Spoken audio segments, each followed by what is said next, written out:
Hello, everybody, and welcome to today's executive briefing. My name is Alex Neem, and I'm a consultant with the Center for Organizational Design.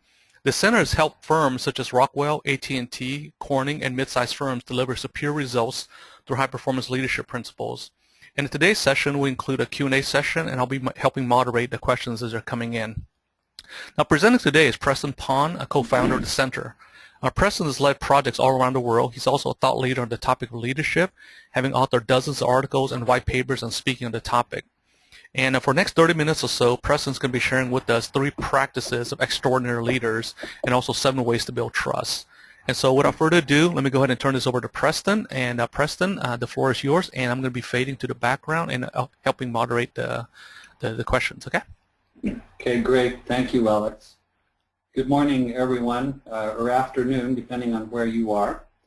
I'd like to welcome you to this webinar today on practices of extraordinary leaders. You may be asking, what is an extraordinary leader? Well, an extraordinary leader is one that makes a difference in their organization and in the lives of others. And we often talk about that in connection with empowering leaders as well. From our research and experience, there are 6 defining practices of extraordinary leaders, and we would like to talk about 3 of those today. And so 3 of them today. In our next webinar in September, we will be discussing the last 3 practices. So here are the 3 that we're wanting to talk today. And by the way, we're calling this webinar Part 1, and the one next month will be Part 2. But the 3 practices of extraordinary leaders, the first 3 are that they are passionate about achieving their vision. Second, they are egoless.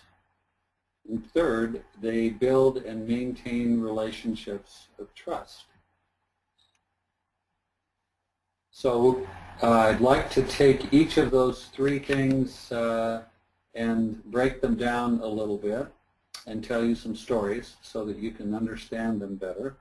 The first of those 3 practices of extraordinary leaders here is that they are passionate about achieving their vision.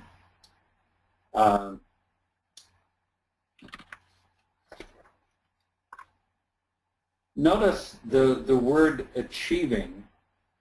These leaders want to achieve and not just have a vision, but they really do want to achieve it. I think it's critical to understand that. What's interesting to us is that as we've researched great leaders, they are not more talented than the majority of people, but they are generally more clear about their vision and what they want to achieve. So they make their vision a reality by sharing it with others and gaining others' commitment to achieve it. Another way of saying that is they don't try and achieve their vision alone.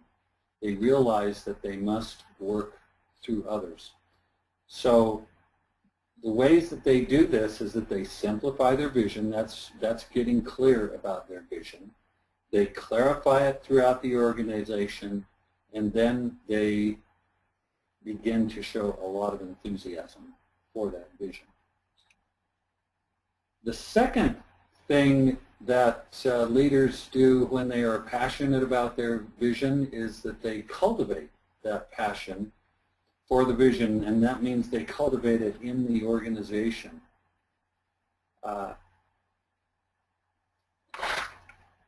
It's one thing for a leader to have a passion burning inside themselves, but it's quite another to ignite that same passion in others. And so, I invite you to look at effective leaders around you.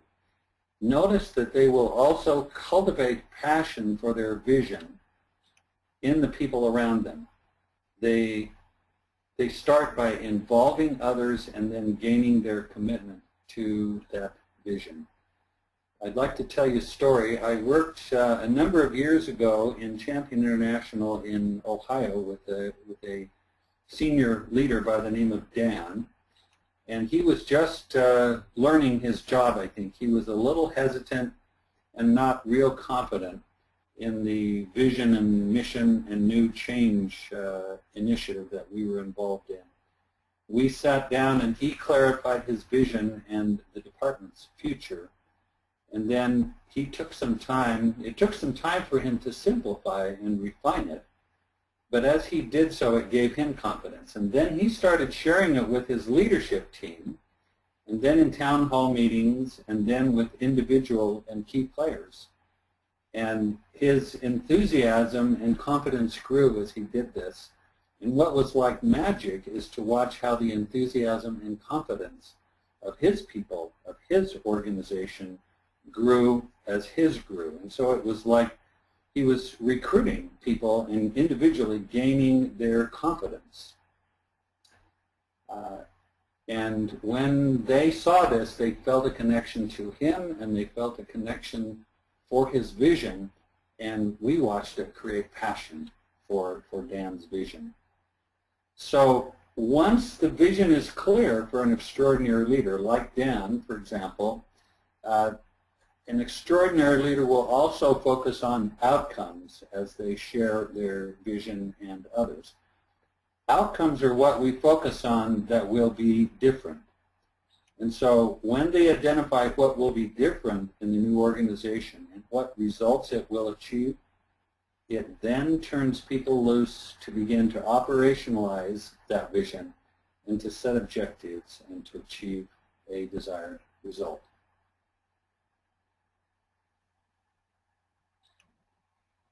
So we've talked, one of the practices here is practice number 2 of extraordinary leaders. They are egoless. In his book, Good to Great, author Jim Collins performed an in-depth study of companies that were far more successful than their counterparts. And he found that one of the distinguishing features of those companies was the personal nature of their leaders. Now, he labeled them level 5 leaders. And the other 4 levels of leadership that he talks about fit into various traditional leadership models where we're dealing with style or situational leadership or what they know or results. But Collins is really saying here's a distinguishing leadership quality, this egolessness, and here's what he said about it. He said, compared to high-profile leaders with big personalities who make headlines and become celebrities, the good to great leaders seem to have come from Mars. They are self-effacing, quiet, reserved, and even shy at times. These level 5 leaders are a paradoxical blend of humility and professional will. I'm going to say that again, a blend of humility and professional will. They are more like Lincoln and Socrates than the generals Patton or Caesar. Now this level 5 leadership is also characterized, says Collins, by subjection of their personal interests to the welfare of the larger organization. In other words, they don't need credit. So when we talk about egoless, what we're saying is that they are unselfish, that they're concerned more with building people and organization capability around them than they are about getting credit. For sure, they are learners and they pay attention to their own development, but they don't do that at the expense of the organization. They really care about the organization, is what that egolessness means.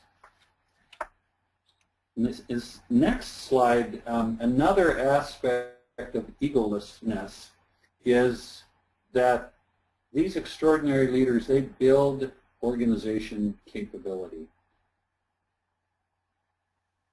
These capabilities can be differentiating capabilities. They're ones that accomplish the vision and the competitive strategy. So remember, they're focused on vision and they're very clear about it. Well, now they're building capability to link to that vision. So those capabilities can be differentiating distinctive organization competencies, things like product innovation, technology, speed to market, or customer intimacy. These are competencies that help the organization achieve competitive advantage. Another key distinctive or organization competence can be, for example, in the software industry, one that gives competitive advantage over their competitors is developing a network of partners in the industry who are connected to dominant potential clients. We've seen this in several of our clients. They're developing such a network that it enables the organization to market through these trusted relationships, achieving desired strategy and growth both quickly and on a broad scale. So you see this distinctive competence or capability that they're building in the organization moves the vision and moves the strategy forward.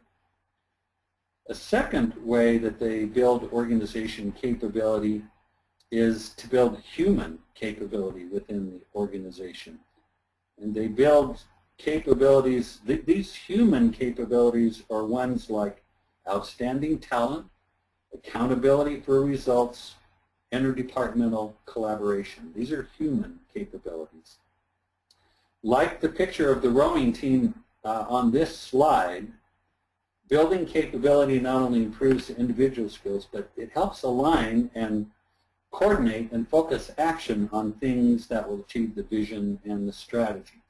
If you notice that there are 4 people rowing this boat together, they have to do that in concert and they have to have a vision together.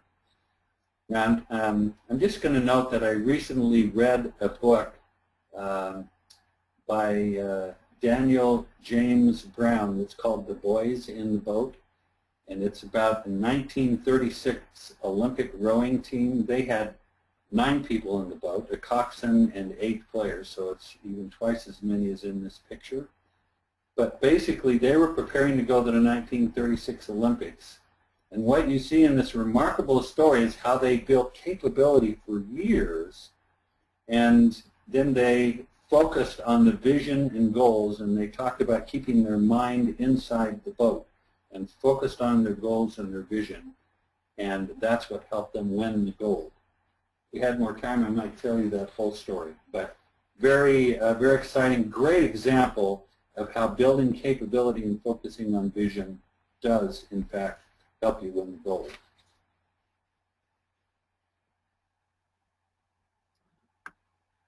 So we've talked 2 out of the 3 extraordinary leader practices. And the third one I'd like to talk about is that extraordinary leaders build and maintain relationships of trust. So in order to talk about trust, we'd like to show you how we define trust in the center. We define trust as competence in the competence, integrity, and fairness of others. If you look at competence, the question is, can they do the job and get it done? Do I trust that they can do the job and get it done? Integrity, do I trust that they will do what they say they will do? And in terms of fairness, do I trust that they will represent others fairly when they're not in the room? If I am not in the room, will they represent me and others fairly? Notice that these 3 elements, more than one thing to, well, there are more than one thing to trust here. It's really several things. I want you also to notice that if we're talking about leaders, it's one thing to assess how much you trust others.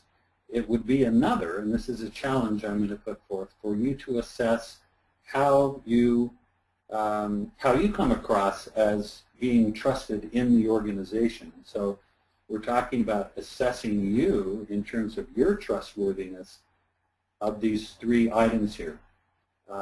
Do you exhibit confidence and competence and integrity and fairness with others?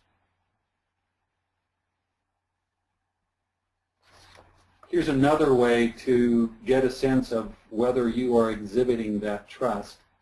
We have learned from our experience, both in theory and especially in practice with teams and coaching leaders and watching how others respond to them, that here is a list of some ways that what strengthens trust. One of these is keeping confidences. And another is doing what you say, putting organization and other needs above your own. That's one of those level 5 leadership pieces. Sharing information openly, willingness to share resources, collaboration where you create win-win situations, and then a willingness to trust others. Think about these practices here of what strengthens trust and ask yourself, am I doing this in the organization? And I'd like to share a story with you, a brief story of an experience that my daughter had when she was in junior high. And as I was coaching her about her friendship, she said to me one day, you know, Dad, I feel like I don't have a lot of friends. And she was hesitant and afraid to make friends. And as we counseled about that, my counsel to her was that, Allison, if you will reach out and be that friend first and make the first move and show friendships to others, it will strengthen those relationships and they will start to trust you or want to be your friend. I was pretty sure she didn't believe me, but she started trying it, and she learned that when she acted like a friend, people wanted to be her friend, and she had more friends. I believe that Allison's experience at making friends applies here to all of us, and especially to us and you all as leaders. If you are doing what you say and showing your openness and willingness to collaborate, in other words, doing these things that strengthen trust, it will go a long way toward building trust with those that you manage and building trust in the organization. Now, a second thing, and actually I'm just going to build on this idea that you reach out to others and make the first move. This idea that acting in trusting ways toward others is another form of that because it helps build trust. So I would like to ask a question back to each of you. What is the most important thing that you can do to build and communicate trust to others? And the answer is, it's act in trusting ways toward others. Extraordinary leaders model trust, and they act in trusting ways toward others.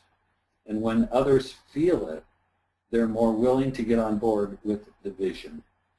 So I'd like to give you a few questions to assess how much trust there is in your organization.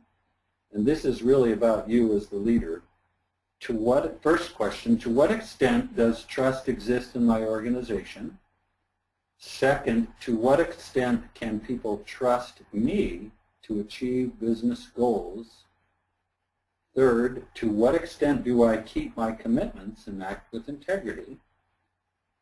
Question 4, to what extent do I act in trusting ways?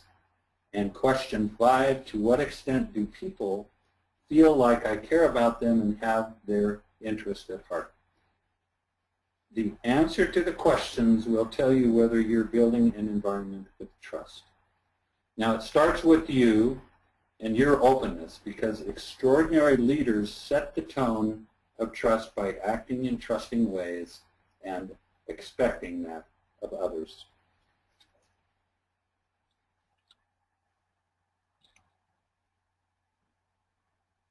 The final point I'd like to make on these practices of extraordinary leaders is that they not only act in trusting ways, but they build a relationship of trust with each member of their staff. So we're getting specific here, right? The one thing that leaders have most control of is the nature of their one-to-one relationships with others in the organization. So we believe that possibly the most significant impact that an empowering leader can have on their organization is to improve the level of trust in their one-on-one relationships with their own staff. So here we're recommending some simple steps, 3 simple steps to help you build trust with your staff. First of all, very simple evaluation. Evaluate the level of trust between you and each member of your staff. Write their names down and just put high, medium, or low, the trust level. And then from that list, identify 2 or 3 of those low trust relationships that you want to improve. And then third, develop a plan for how you will build more trust in those low relationship or low trust relationships. We are encouraging you to really try this. Roger and I, Dr. Allen, and I have done this with managers and leaders that we coach, and I think it will surprise you what a difference it will make. People will know that you care as you establish these one-on-one relationships and strengthen that trust, and they will be more willing to contribute to your vision and direction for the organization.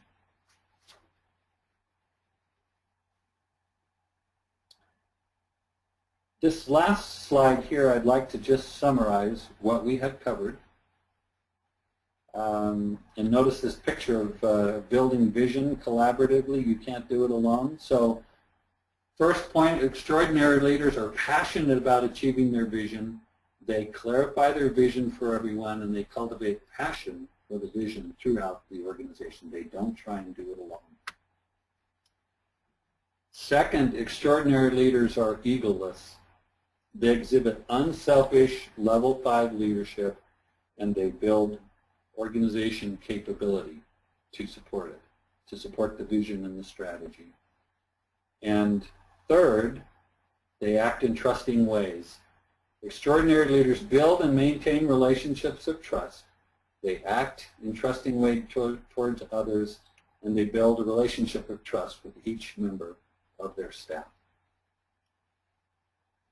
So this basically concludes the presentation part of this webinar, and I'd like to turn the time back to Alex to help us facilitate question and answer time on questions that you all have, and so let's field to have some discussion here about those questions.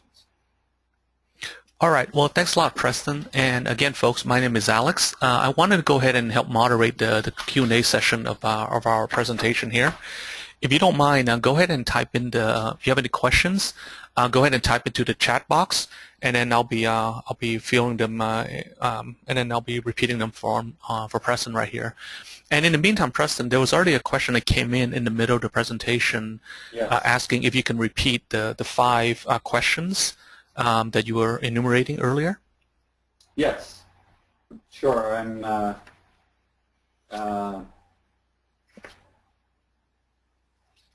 So these are the 5 questions to ask yourself. Yeah. Okay, here they are. To what extent does trust exist in my organization is one. The second one is, to what extent can people trust me to achieve business goals? The third one is, to what extent do I keep commitments and act with integrity? The fourth one is, to what extent do I act in trusting ways? And the fifth one is, to what extent do people feel like I care about them and have their interest at heart? Okay, Mike, I want to just confirm you got those since you were the one who submitted the question. Okay, let's see, James said, okay, all right, so, all right, great, Mike, thanks. James is asking, what strategies do you recommend to find out how trusting people feel toward us? We obviously think we're trusted, and we could be wrong. Excellent question. Okay, if I'm understanding the question, it's what are the strategies for how we find out? Is it how we find out how others are trusting us? Well, let me repeat it verbatim so make sure I don't misinterpret this. It says, okay, what strategies, and this is from James, what strategies do you recommend to find out how trusting people, to find out how trusting people, I think what he's trying to say is, how do you I don't want to twist it, James. Please tell me if I'm getting this wrong, but I believe what he's saying is what strategy you recommend to find out how much people are trusting toward us. We can obviously think we are being trustworthy, and we could be wrong. I believe that's the question. Okay, he said that's correct. All right. Yeah. So what strategies do we recommend to find out how much people are really trusting in the organization? Toward him as a leader. And toward you as a leader. Well, number one there is I would say share information openly. If you have been modeling that, then it will help others to believe that you value it and that you're creating safe and trusting conditions for them to share openly. And I hope that you would have been doing that along the way. The second thing is act in trusting ways. If you keep your commitments and they can trust you to do what you say, it will go a long way. So that if you're doing those two things, then the third thing is that you create forums, and that can be one-on-one with individual members of your staff. It can be in town halls, it can be in other meetings where you actually ask them, how are we doing with trust? What are we doing well on? What are we not doing well? What are your concerns? We encourage you to set that stage by being open and then to ask them. And the best thing you can do then is to listen non-defensively and make sure that you validate and understand their concerns. Defensiveness will destroy it very quickly for you. Our experience is if we model the openness, we model acting in trusting ways, and then we ask others, we as leaders ask others what the trust concerns are, that they will gradually begin to share them openly. So that's our counsel. James, if that answers your question, please confirm by typing in the chat box. If not, feel free to add on a pen to that. We have about 6 or 7 minutes left, folks, and then I'll be taking 1 or 2 more questions, and then I'll be sharing specific instructions how you can get, have a more extended dialogue with the center to make sure you implement these practices and principles to get better results in your organization. All right, so we have another question from D, and I don't know this is a question, more of an observation, so we'll dialogue here. D writes, it says, it seems that organizations look for leaders with strong egos. This seems at odds with the egoless, unselfish behavior that extraordinary leaders should demonstrate. Okay, D, it's nice to have you on. I think it's a great question. If I'm understanding the question right, the needs of organizations, or at least what many of them do, is they look for leaders with very strong egos. And how do we manage those egos, or is it the right thing to choose those leaders if we want those leaders to be egoless? And the way I would answer that, I think if Roger were here, he would agree with me. We've had many conversations about this. There is positive ego and negative ego. Positive ego says, I have self-confidence and I'm willing to move forward in assertive ways and stand up for things. You certainly want to find those leaders that have that. It's the negative ego around the selfishness and doing it at others' expense that we would say you want to factor out. So if you know that they climb to the top on the backs of others, instead of unselfishly building capability and creating relationships of trust, then we would encourage you not to just get that strong leader that will walk over the top of others. It's a balancing act, because an egoless leader, a level 5 leader, needs to be doing both things.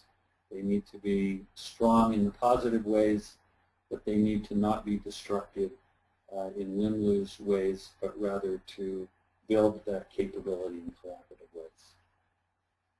I hope that answers your question, Dee. If that answers your question, go ahead and just help us by just type in the chat box. And folks, we're coming on about the middle, about 30 minutes in right here. So at this point, Preston, we could transition to the next slide. I'd like to invite all of you to go ahead, and if you'd like to extend this conversation about this topic and related topics around building extraordinary leaders in your organization, how to create a culture of trust through collaboration. I'd like to invite you to go ahead and fill out this short questionnaire that we have right here. And again, this is just about 2 or 3 questions. We'd like to learn a little bit more about your situation, the organization you're with, and also the size of the organization. That'll help us prep, so in case when we talk to you, we'll have some background information. And again, the way you would do that is you would go to this website at centerod.com/schedule. Again, the website is centerod.com/schedule. If you prefer contacting us via email, go ahead and email us at private@centerod.com. Again, that's private@centerod.com. And of course, all conversations are held in the strictest confidence. And as I said, if you'd like to extend this conversation you had or about any past topics that we did, that would be wonderful. And again, the topics we've been covering so far have been around leadership. And this particular briefing has been around practices of extraordinary leaders. And as Preston said, this is part 1. Part 2 will be coming up in the near future right here. And this is part of our leadership series. Again, if you'd like to extend this conversation, get more specifics about your situation, your organization, go to this website at centerod.com/schedule. Again, that's centerod.com/schedule. Or if you prefer to contact us via email, feel free to do so at private@centerod.com. And as I said, for all being an attendee, we normally don't make our slides available. However, what we do is we summarize these main points into a checklist, so that way they're very actionable and into a number checklist. And so this will include the 3 practices that Preston has covered. It will include the 7 ways that that Preston shared to build trust, the 5 questions that he mentioned earlier, because we know there was a lot of information covered. And again, as an attendee, you'll be getting that email by Monday, if not sooner, which again is going to capture the main ideas from this and also put into a checklist so that you can implement it. And as I said, if you'd like to have an extended conversation in private with either Preston or Roger, who's the other co-founder, please go to this website at centerod.com/schedule, or just email us at private@centerod.com. We'd love to have a dialogue with you, learn more about your situation. And so, Preston, before we wrap up, any final points right here for our attendees? Yes, I'd just like to thank everyone for participating and extend that thanks from both Roger, Alan, and myself. We would be happy to have follow-up conversations on your leadership needs if you're interested in the future. And finally, I would just challenge you to think about what are your practices as an extraordinary leader. Are you building your vision? Are you building relationships of trust with others? How trusting are you in your organization? And if you'll do that assessment and be open, I think it will make a difference for you. So thank you for attending, and we look forward to staying in contact with you. All right. So again, my name is Alex. On behalf of Preston and the Center, I wish all of you a great afternoon. And as I said, you'll be receiving an email from us with a checklist from the main points of this executive briefing. All right. Have a wonderful afternoon, everybody, and we'll look forward to seeing you also in a future webinar from our leadership series as well.